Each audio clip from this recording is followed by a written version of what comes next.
মায়োর্কার বিপক্ষে ম্যাচে সাব করানোর পর ডাগ আউটে বসে বলছিলেন অলওয়েজ মি। ইঙ্গিতটা স্পষ্ট, বদলি করতে চাইলে যেন আলভারেজকেই চোখে পড়ে সিমিওনের। তবে এই আর্জেন্টাইন ফরওয়ার্ড বারুদটা পুষে রেখেছিলেন। এবার অ্যাটলেটিকোর ঘরের মাঠে ভায়েকানোকে পেয়ে উঠলেন জ্বলে, করে বসলেন দারুণ এক হ্যাট্রিক। জয় পেল রেড হোয়াইটরা। ম্যাচের পর অ্যাটলেটিকো কোচ রীতিমতো এই আর্জেন্টাইন ফরওয়ার্ডকে দলের সেরা প্লেয়ার বলে ভাসালেন প্রশংসায়। জানালেন আলভারেজকে যত্ন নিতে হবে যাতে তিনি এই দলে খেলে যান বহুদিন। সমস্যাটা হলো সিমিওনের কথা আর কাজে পাওয়া যাচ্ছে না মিল, আর তাই এ ব্যাপারে মুখ খুলেছেন হুলিয়ানের শৈশবের কোচ রাফায়েল ভারাস। যেটা শুনলে দুয়ে দুয়ে চার মিলিয়ে বোঝা যায় হঠাৎ কেন এলো অ্যাটলেটিকো কোচের গলার সুরে বদল।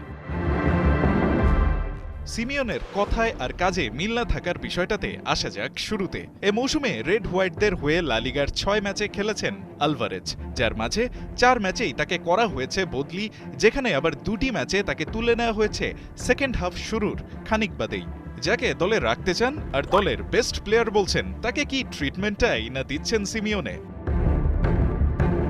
গেল সিজনে অ্যাটলেটিকোতে যোগ দিয়েই ৫৭ ম্যাচে ২৯ গোল আর ৮ অ্যাসিস্ট করা এই ফুটবলারের এবার ওড়ার কথা ছিল আরও।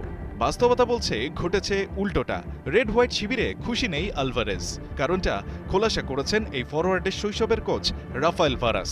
তার মতে যে নাম্বার ৯ পজিশনে খেলতে ভালোবাসেন আলভারেজ, সেখানে খেলানোর বদলে তাকে খেলানো হচ্ছে উইংয়ে।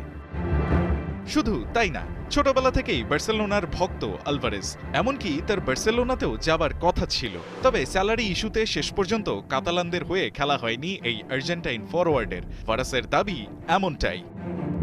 ছেলেবেলার কোচের এমন মন্তব্যের পর একটা ব্যাপার ক্লিয়ার, সব মিলিয়ে অ্যাটলেটিকোতে সুখে নেই আলভারেজ।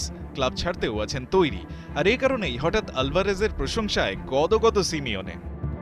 তবে এই আর্জেন্টাইন সুপারস্টারের অস্বস্তির ব্যাপারগুলো সমাধান না করে শুধু প্রশংসায় অ্যাটলেটিকো কোচ যতই বলুক তিনি চান আলভারেজ বহুদিন খেলুক রেড হোয়াইট শিবিরে, তাতে কি পরিস্থিতি আদৌ বদলাবে? শুকনো কথায় কি আর চিড়ে ভেজে? রায়ান আহমেদ, ৭১।